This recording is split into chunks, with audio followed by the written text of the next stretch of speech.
So a workplace can have some very interesting dynamics, especially when said workplace involves both men and women interacting on a daily basis who are at different levels of power. And today I have a story for you guys that involves alleged cheating, workplace harassment, and promises of promotions and other favors for sex. Fox Sports has been sued by a hairstylist who claims that Skip Bayless, Joy Taylor, and their vice president Charles Dixon were all doing dirty things behind the scenes, alleging that they all abused their power in one way or another, and that she was affected directly by their actions while working with and for them between 2016 and 2024 on various Fox Sports programs. This lawsuit refers to the plaintiff as Miss Faraji, saying that she started working at Fox back in 2012, but didn't become a full-time employee until 2016, when she was assigned to the show Undisputed, which was seen as a successor to First Take. In March of that year, Faraji claims to have met Joy Taylor, who is the sister of NFL Hall of Famer Jason Taylor. At the time, she was a bartender and a small-time radio host looking to break into the entertainment industry, and Faraji claims that she accomplished this by essentially sleeping her way to the top. Faraji says that when they first met, Joy would ask her to hang out outside of work, and she was typically accompanied by the vice president of Fox, Charlie Dixon, and that Faraji quickly put together that the two had an intimate relationship despite them both being married. Though at the time that she met him, Faraji claims that she did not know who Mr. Dixon was, and when she did discover his position of power, she warned Joy about the potential dangers of being in that type of relationship.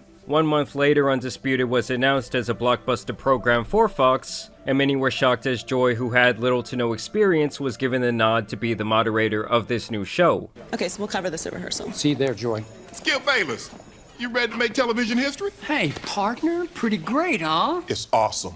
And Faraji felt that Joy got this position because of her intimate relationship with the vice president. Joy, congratulations to you for being a third of this trio. I know you're going to do your job exceptionally well.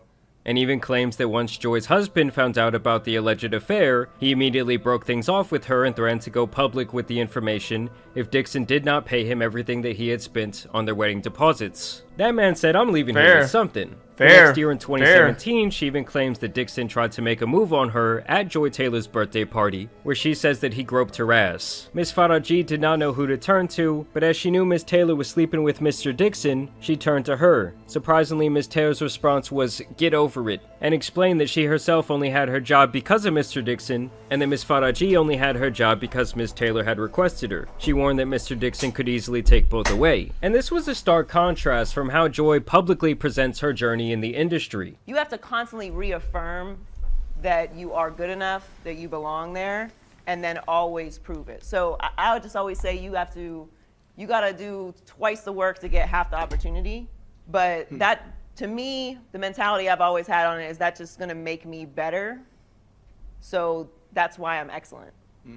I couldn't be average, I couldn't be okay, I couldn't be late, I couldn't complain, I couldn't say no.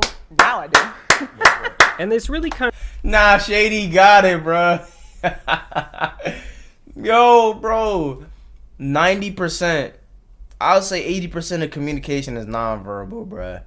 It's either in the facial expressions or the body language. And this fucking face nod combination said every fucking thing. Words cannot describe and explain the things that body language and facial expressions give off, bruh. The mentality I've always had on it is that's just gonna make me better. So that's why I'm excellent. I couldn't be average, I couldn't be okay, I couldn't be late, I couldn't complain, I couldn't say no. Now I do. And this really kind of set the stage for the next 8 years, as sexual favors for career opportunities would become an alleged running theme at Fox Studios. She says that Joy Taylor actually did the same thing in sleeping with Emmanuel Acho to help secure her spot on her show called Speak that aired back in 2022. I will be joined by the one and only Joy Taylor, the greatest female opinionist on television. Joy Taylor, why are you so excited about the show? I'm excited because I'm the oldest on the show, so I have to give all the lectures and be right. And we're gonna have a lot of fun. I'm looking forward to it. In approximately February 2020, Ms. Taylor asked Ms. Fahari to meet her for lunch in Beverly Hills. When Ms. Faraji arrived, she found Mrs. Taylor with a man, Emmanuel Acho. Fahari did not know Acho, but could tell that the two were romantically involved. A few months after me and Acho at lunch, Fahari noticed him in the hallway at work. Fahari later asked Joy Taylor if Acho worked at Fox, and Joy confirmed and explained that she wanted Acho to eventually recommend her on the show Speak for Yourself, which ended up being Speak. Fahari became alarmed and warned Miss Taylor that she should not sleep with Mr. Dixon and Mr. Acho at the same time, as Mr. Dixon is a very powerful man that may become very angry. Mrs. Taylor told her not to worry about it. She explained that she is also now powerful, and once Mr. Dixon was no longer useful to her, she will follow through on her plan to tell the company that he forced himself on her. She would not allow herself to be forced out by Mr. Dixon like other women talent. Now I want to be beyond clear here when I say these are all allegations, but if this is true, and Joy's plan was to say that this man forced himself upon her once shit hit the fan, and their intimate relationship came to light, that is one of the most insane statements I've ever heard. And when word started to get out around the office about her... It's a dirty game, bruh. It's dirty game, bro. You're sleeping with your employees.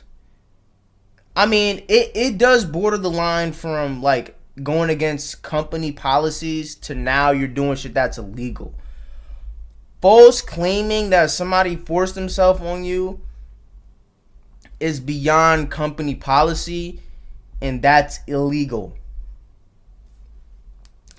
And I'm not saying that, you know, just because he did something that was wrong and her doing something that's more wrong. I'm just looking at it from my perspective. Like, yo, if you want to avoid this, don't play these dirty games, bro. This is a dirty game, and shit could have got ugly real fast. Shit could have got real disgusting. So, allegedly sleeping her way to promote... What is happening?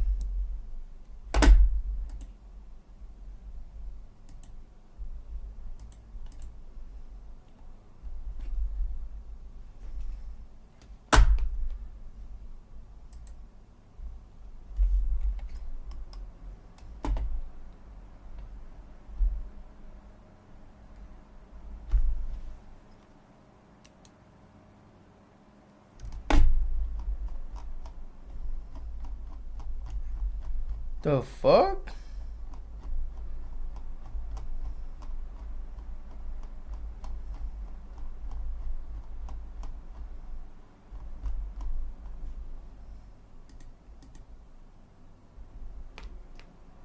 Is this supposed to do this?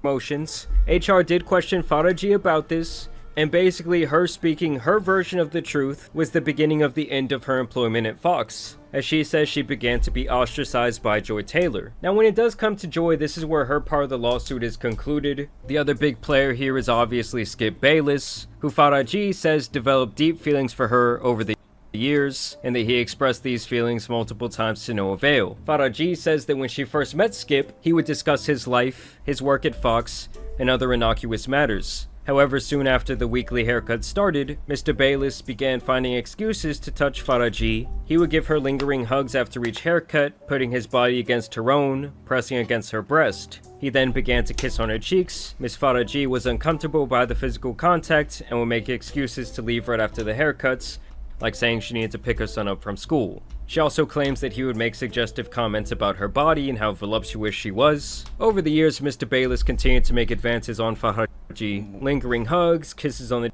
and inappropriate comments that he could change her life if she would have sex with him. In July 2021, Faraji developed issues with her left ovary and advised it could be cancer. With a fourth biopsy scheduled, she explained her situation to Mr. Bayless, hoping that he would take pity on her and cease his advances. Instead, Mr. Bayless told her that he wanted to be with her. Faraji panicked and began rambling that there were cameras everywhere, that she has a child and that she does not want him. Mr. Bayless allegedly then grabbed her hands, began kissing them, and offered her $1.5 million to have sex. I mean, let's be honest guys, 1.5 million bones for a one-night stand has to be the most insane tricking I've ever heard. Approximately 1 week later, I think the only reason that sounds unbelievable to me is because why would Skip start the negotiation at $1.5 million? I think Skip is a relatively smart guy.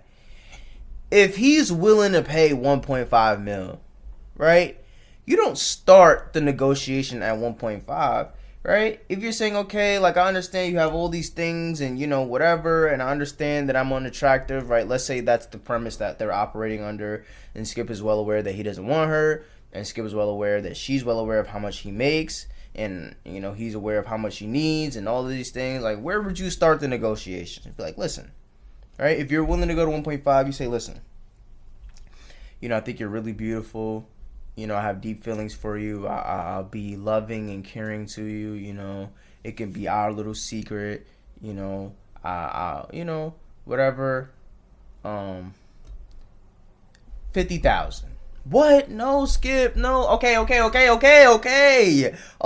Damn. Okay. Relax. Chill. Okay. Look, I understand. Okay, in this economy, 5 figures ain't moving the needle like that. Okay, you got to pay $100 just to get downtown Manhattan. I get it. The economy's in the shitter. I get it. Okay, inflation. All right, 100K. No, Skip, I can't. 100K is this only the hospital bills and okay. 100K is like bare necessities. 200,000.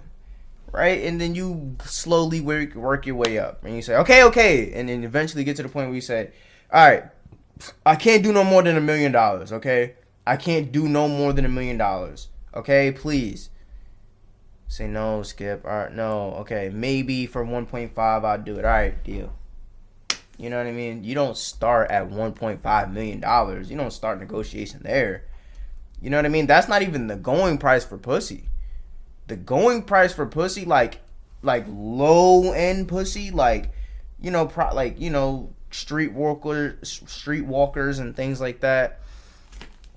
I would say the starting price in this economy today, if we're talking about Manhattan, New York City, 2025, January 8th, I would say the going price now for like the max you would pay for low end pussy is, I would say, $100. Now I don't know, because I'm not in the market for pussy, let alone low tier pussy.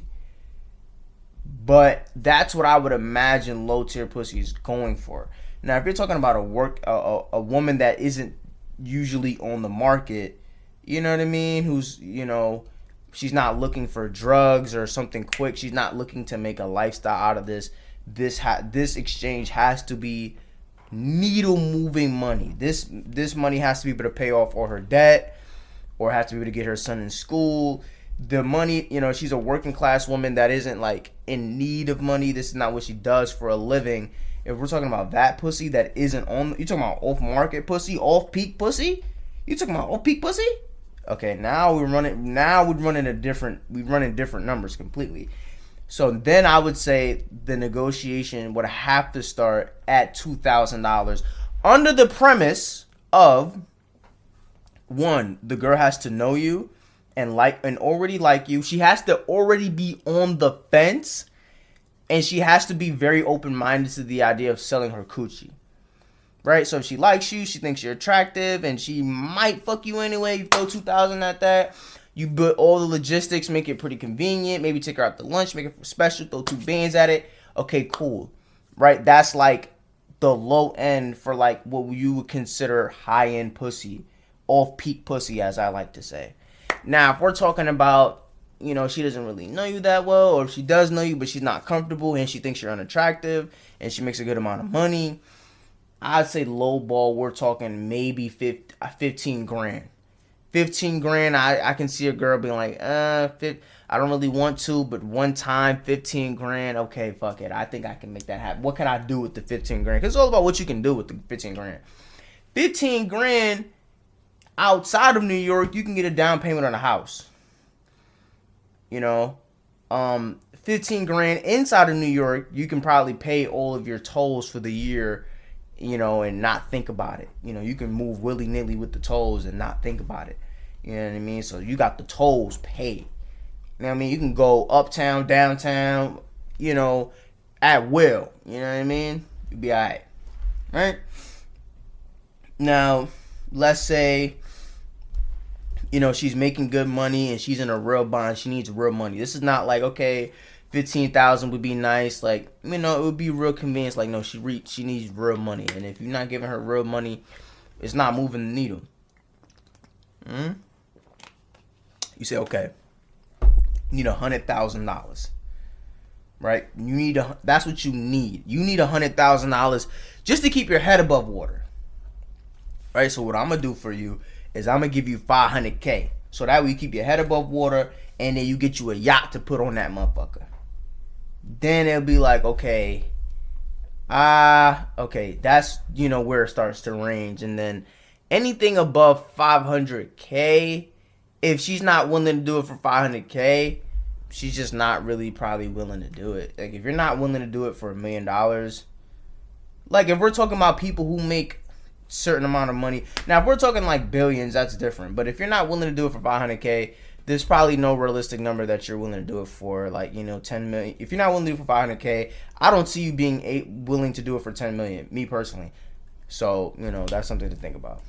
Later, Skip makes another advance at Miss Faraji. Faraji responds, "Skip, stop, you have a wife." And then Skip allegedly responds, "Aren't you Muslim? Doesn't your dad have 3 to 4 wives?" Faraji responded that her father was dead, and when Mr. Bayless looked taken aback, she made an excuse to leave. I mean, she really does make it sound like Skip was infatuated with her, saying that he became enraged when he was told by Mr. Dixon that she was having a sexual relationship with his co-host Shannon Sharp, something that she denies. Mr. Bayless responded, "I have love for you, and I have for 6 years, and you hurt me, and you are ruining this." Faraji again responded that she must be polite to all talent. Skip then implied that if he stopped requesting her, it would affect her job. Faraji responded that she is scheduled to work every morning at 5:45 a.m., and if he would like to get his hair done, he is welcome to sit in her chair. Mr. Bayless continued to threaten her job. Faraji knew that he was trying to pressure her into having sex with him, but she kept repeating that she was a professional that had to be kind to all the talent. So she's claiming that all these sick power games for sexual favors were being thrown around this workplace,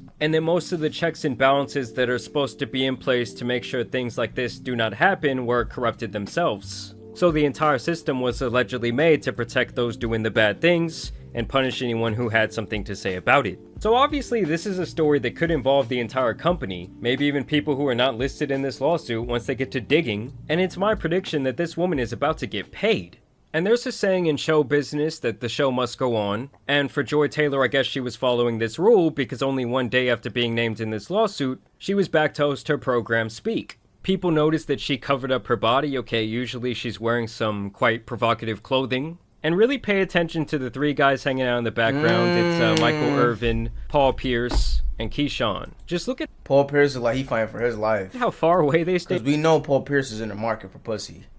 I don't know if he's in the market for low end. I don't know what, you know what I mean? I don't know if he's looking for like pussy, what kind of pussy he's looking for. You know, pussy by the beach. You know, does he want pussy that, you know, has a good school district near? You know, does he want a pussy that, you know, has good transportation nearby? I just know that Paul Pierce is in the market for pussy, or at least has been. He's been known to be in the market for pussy. So this is a very slippery slope for Paul Pierce. You know what I mean? He already got fired from ESPN for cutting up. You know what I mean? So if I'm Paul Pierce, I'm gonna be real. I probably would have tried to not make it to today's show. Just try to stay out the way. You know what I mean? I don't know what's going on. It's getting messy. You know, especially if your hands is dirty. I'm gonna try to stay out of this one. But once your hands is already in it, and your hands got blood on it, it's kind of a wrap. So let's see the interaction that's going on here.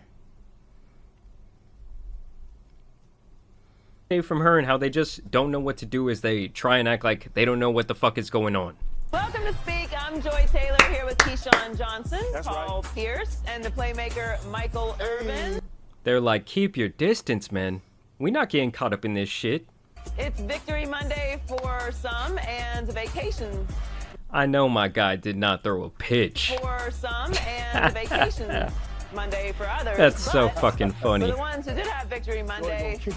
And let me just say, I was a big fan of Joy on Undisputed. I think she did a great job, but maybe that was just me being a horny 21-year-old at the time. They said people shocked about Joy Taylor and Acho like they wasn't at the crib together. Yeah, I mean, this dude was at the crib with his socks off. And you know, people have to start digging up the past when something like this comes out. And so they found this video and people are saying, oh, this is outside of Joy Taylor's apartment. And this guy cannot stop smelling those hands. Just got done with rehearsal for the new show Speak, and Rehearsal, huh? I got to take a moment to shout out my co-host Joy Taylor. A woman, a black woman, daily show, sports. Do you all realize how hard it is to get into the position that she is in? Oh, my finger. And just wait. Niggas is reaching. That's a reach, bruh. There's no way you making this video constantly sniffing your... I think that's a reach, personally, but... A second, this dude's gonna smell his thumb. He's a sick fuck. So often there's misogyny and sexism running rampant in sports, and we Oh don't my even God. care what women have to say in sports. But Joy is not only in the position on television as a woman, as a black woman, but as an opinionist. So not just asking men what they think, but providing her own unique and distinct insight. It's hard to do, and Joy, you have done it. So congratulations. I feel like we're Looking forward reaching. to working with you. I feel like we're reaching. And it's funny, he's just going on and on about women empowerment and how Joy is so great. And then this alleged lawsuit comes out and he's the one directly involved with, like, helping her allegedly get this promotion for this alleged sexual favor. I mean, they were saying that box was undeniable. This guy was out here wishing her happy birthday, making a fucking reel.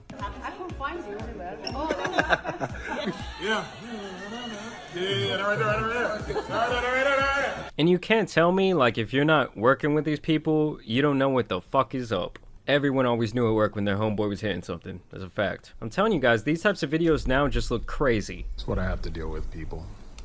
Like, just, I'm over here focused on the show, and, you know, just, I don't know what exactly she's doing. Listen, but... somebody has to look good around here, okay?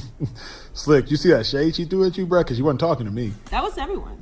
That guy said, I'm just trying to keep my job. Y'all keep me out of that nasty shit. But truly, in the sports industry, I do not know anyone that is more impressive in every way, shape, or form than the one and only Joy Taylor, ladies and gentlemen. This guy was in love, man. They're saying that even Colin Cowherd low-key knew. Between Tampa and Los Angeles. It's like we got all... I mean, two cities have glommed all the champions. Two titties. No, though, shout out to Colin. He was listed in this lawsuit because the woman did work on the herd because Joy was, you know, present on there. And he was apparently a total gentleman. He treated everyone with absolute respect. Alright guys, so I'm actually here on her Instagram page as I'm editing this video. And I can't help but notice that these women were like legitimately friends. Like, look at all the pictures she has of Joy.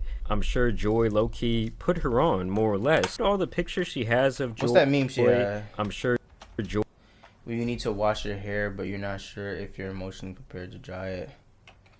Okay. Joy low-key put her on, more or less. And it's just like amazing to me because maybe she just thought she was like talking the cheese man with a motherfucking hairdresser. Okay, I can't imagine my barber coming out, yo, these are the things he did. I don't know, it just adds an extra element to me. Like, her whole Instagram could literally be mistaken for Joy Taylor's Instagram because of all the pictures and videos. So they must have been close. I'm wondering what else happened in the background. Okay, they had this sort of falling out where she would throw her under the bus like this. I mean, this could ruin Joy Taylor's whole career. This could end her career, to be honest with you guys. I don't know, guys. This whole situation has just been insane. I mean, this has obviously been a bombshell lawsuit. Would I be surprised if she slept her way up to the top?